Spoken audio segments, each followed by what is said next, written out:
Okay, so we can begin, Vincent. So, why don't you tell me what dateme.tips, your website, is all about? Okay, so dateme.tips is a website which, when I initially started it, I kind of had three thoughts of where it was kind of going to go, but I'm Okay. open-minded to where it might go to in the future. So initially, I was thinking the 3 points would be helping people with online dating, helping people learn how to connect with each other, in particular from a male perspective, because obviously I'm a man, but Mm-hmm. I think I understand um, romance and how people connect with each other enough to be able to speak in regards to all people, but in particular from a male perspective, of course, and Right. also to do with breakups and if you have any chance of trying to get your ex back. Right. Okay. So those three pillars were kind of your inspiration for getting dateme.tips going. What inspired you? Was there something in your personal story that inspired you to start this? Because I know, at least for me, online dating is just it's kind of it can be overwhelming sometimes. So from a woman's perspective, it's like, oh, there's so many choices. But what about for you? Is there's something in particular that prompted you to come to those three ideas and then get started? Yes, yes. So my story, okay, so if we're going to go right back, so right back when I was somebody who like just left school, that kind of thing, I was very shy and Okay. I didn't really have many people skills. I certainly didn't have any dating skills. And I found myself being drawn to online dating because it seemed to be an easier way for me to speak to women, because I, Mm-hmm. I just didn't really have a clue back then. So then, if we're to move on a few years, I basically got very experienced via online dating, mainly because that was my main focus. I wasn't Mm-hmm. out and about meeting people because I didn't have the confidence, I didn't have the know-how. And after many kind of, hit and miss attempts, I started to develop kind of theories and ideas of what was more successful in regards to how you can try to build a connection, how you can grow it, and how you can eventually meet people. Um, that then developed into dating people and eventually getting into a long term relationship, which unfortunately for me, after a few years, ended. And it ended all of a sudden, it ended out of the blue. And that really shocked me and it totally Mm-hmm. changed my life. That moment being broken up with changed my life. And I started focusing on various things. One, why did I get broken up with? Because I thought everything was fine. Mm-hmm. Two, what could I have done better? And what mistakes had I made? Bearing in mind, I was told that I hadn't done anything wrong. It was one of those breakups. I was told you haven't done anything Okay. wrong, but it's over, kind of thing. So I'm there thinking, what on earth? I'm going through the grief. I'm going through the breakup, and it made me start to think to myself, right, okay, like what am I going to do? So I spent a lot of time speaking to friends, speaking to family, going on forums online, reading about different people's experiences.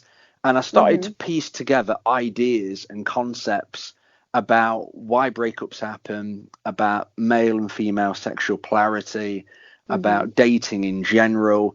And all of a sudden, these ideas started floating around in my mind about nothing, nobody's advice actually resonated with me 100%. But if I added together different people's concepts and mixed in a few of my own, I thought, okay, that makes sense. Um, so that then led me on to another online dating period where I kind of thought, right, okay, then, like, I know now a bit more about all of this, and I've done online dating before. I'm going to give this a best shot. And whilst I started online dating again, I also attempted to get my ex back. And Okay. Which a lot of people try to do, which they can identify with, you know.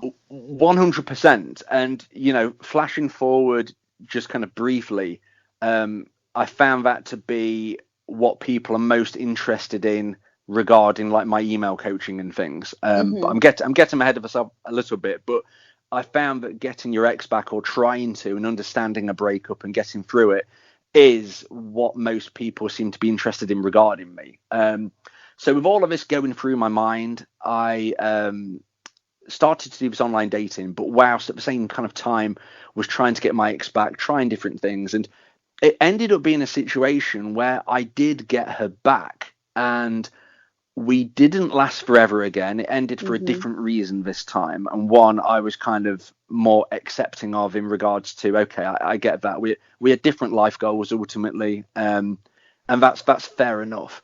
But I was so happy that I'd managed to do it. I thought, okay, Mm-hmm. this is interesting.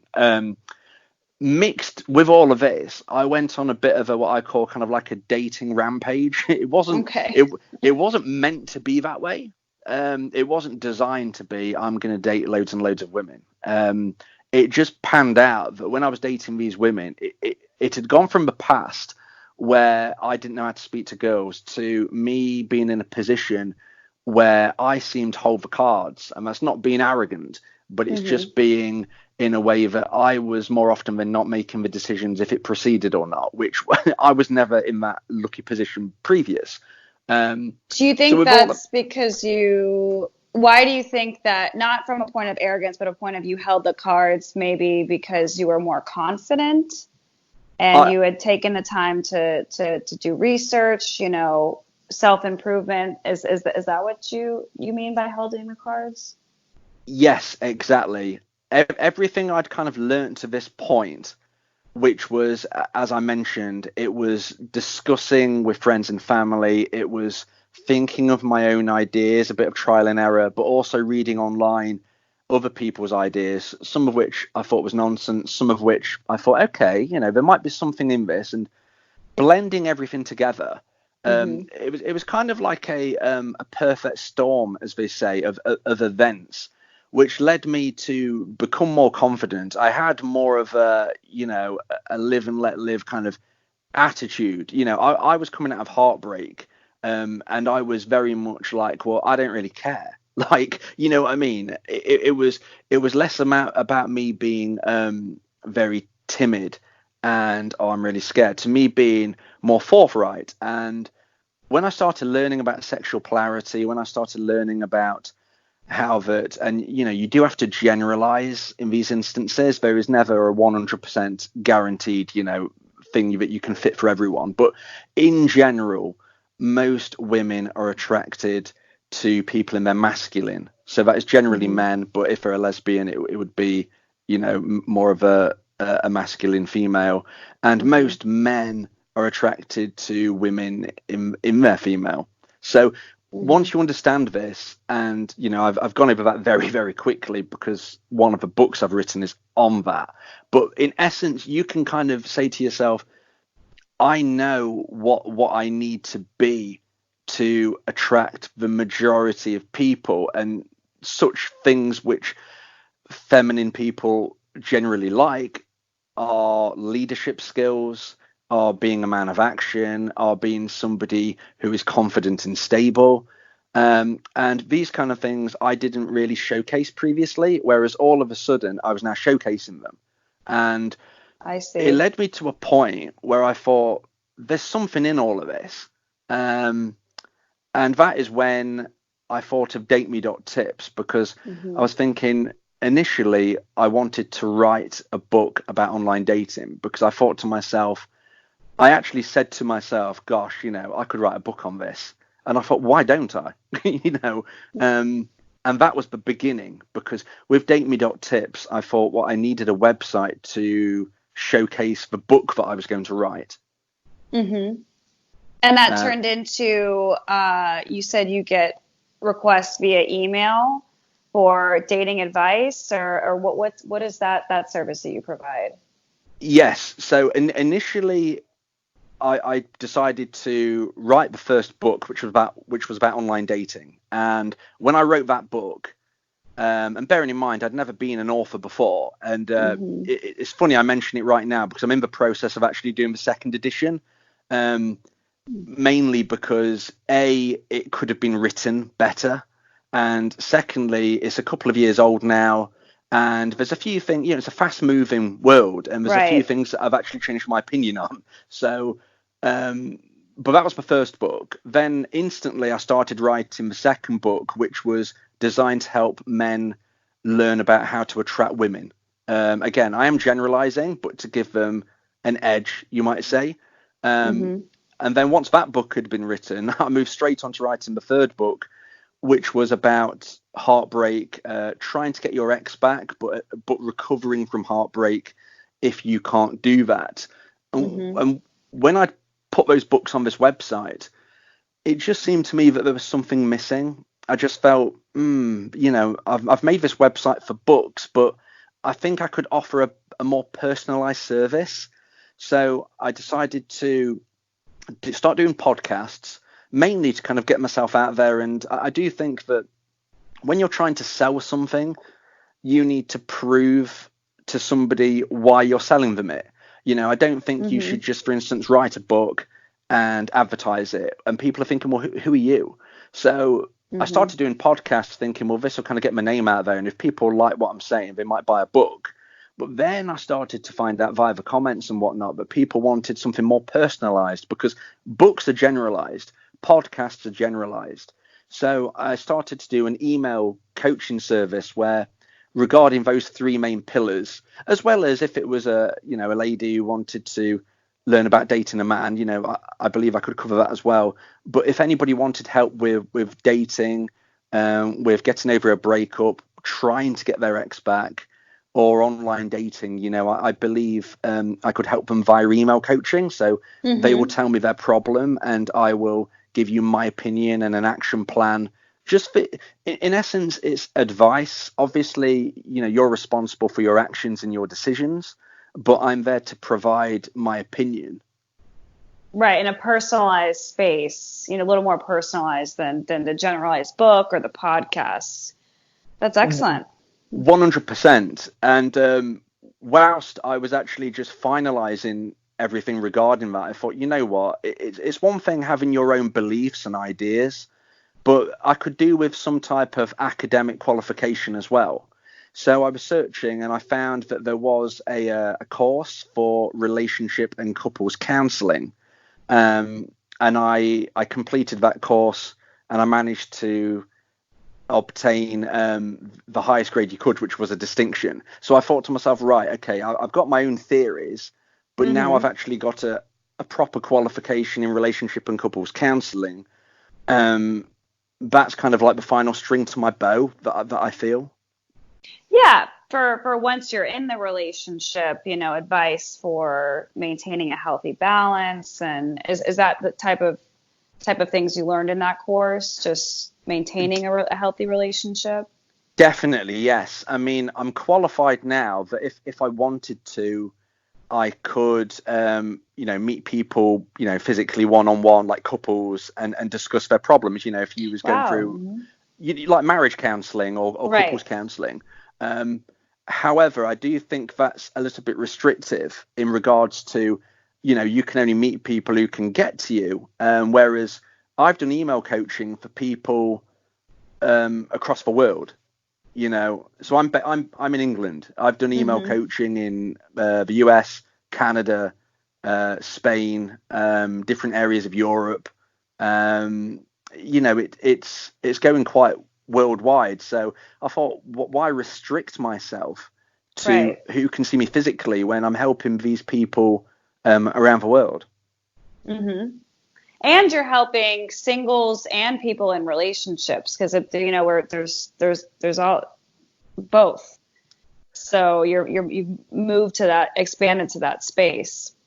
I think what I find really important is this is a passion project. Obviously I'm trying to earn a living from it now. However, I've got a burning desire to help people not suffer like I suffered. I was initially very shy and didn't know how to get a date. I've had many rejections. I've had my heart destroyed, not just broken, shattered. And if I can do anything just to help a few people through experience, research, and academic qualification, then I feel good about it. So it's turned into a burning desire to help people. Of course, it's my job as well, and I'm earning money from it. But I think when you're earning money from doing something that you love, you really put in more effort. Yeah, and it doesn't feel like work. I mean, I can tell just talking to you how passionate you are, about helping people because you went through it yourself and you're like, okay, I've been there and I'm going to try to do what I can to give advice to other people that might be a little lost. Thank That's you. Yeah, excellent. Hmm. definitely. It's a scenario where I'm not professing to be somebody who was like brilliant at all of these aspects. I was the bottom of the bottom. I was the person who was too scared to go and speak to a girl. I was somebody who, when I finally did get a girl, got dumped, and trying to figure out why that was. Even though I hadn't actually, in inverted commas, done anything wrong. In essence, I wasn't doing enough right, but um, it's now put me in a position where I just want to help people, Hmm. um, as much as I can, and just try to get the message out there that you can achieve stuff. You can be somebody who feels really low, and self-improvement does work genuinely. Like, you can become a little bit better every single day, or whatever it is, and that would be my message. How do you think self-improvement benefits singles and people in relationships by improving each day? What do you think builds that confidence and just doing something for yourself? How does that reflect in relationships? That's a great question. So I would say, for a start, in relationships, you should always be in dating mode. The amount of people who end up brokenhearted because of complacency is very, very high. And I do believe, as challenging as it is, you need to remain in dating mode. And when I say that, I mean you've got to treat your partner as if you would in the first few weeks and months of dating. So you're trying to show them your best side. You're trying to keep things fresh and fun and exciting. And in regards to self-improvement, I think you need to be pushing forward. I'm not really a believer in standing still. For me, you're either Hmm. going forward or you're going back. If you're Hmm. treading water, you're going back.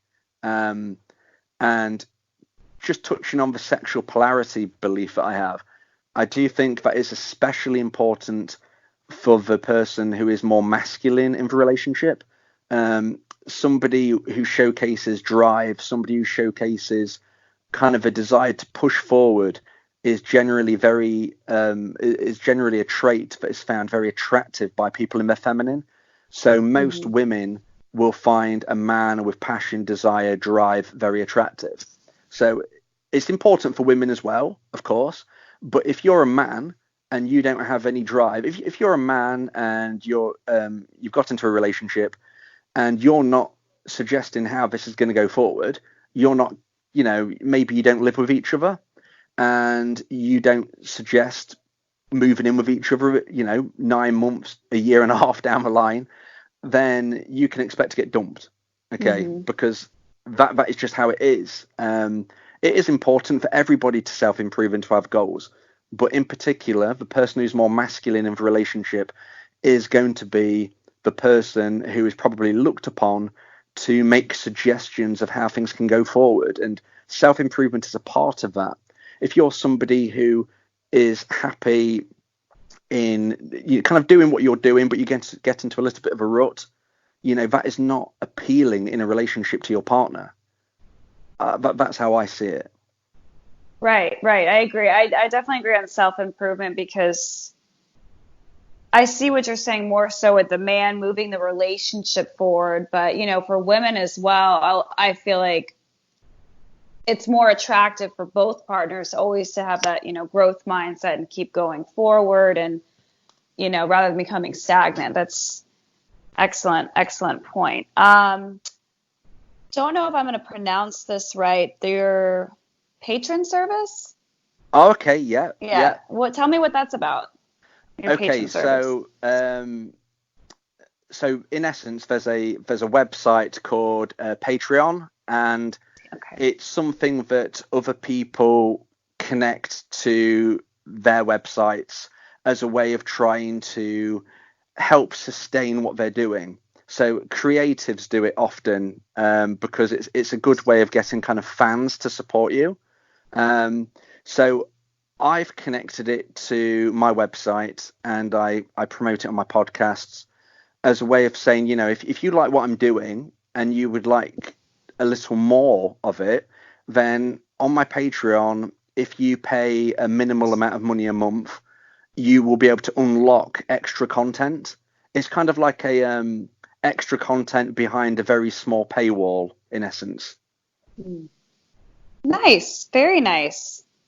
It's extra podcasts generally, but there is like other bits and bobs in there as well. And it just helps, once, when you're putting podcasts out there, as I do, I try to do 3 a week or so. Hmm.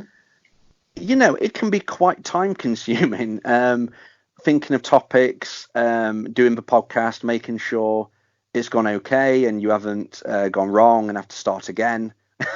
And, before you know it, you've wasted a few hours of your day, which obviously you've not earned any money from. And at the end of the day, we all need to eat, so it's a nice way of saying, look, if you like the podcasts, even if you don't want email coaching and you don't want to buy a book, if you like the podcasts and you want to listen to some bonus ones, then, it's just a few dollars a month.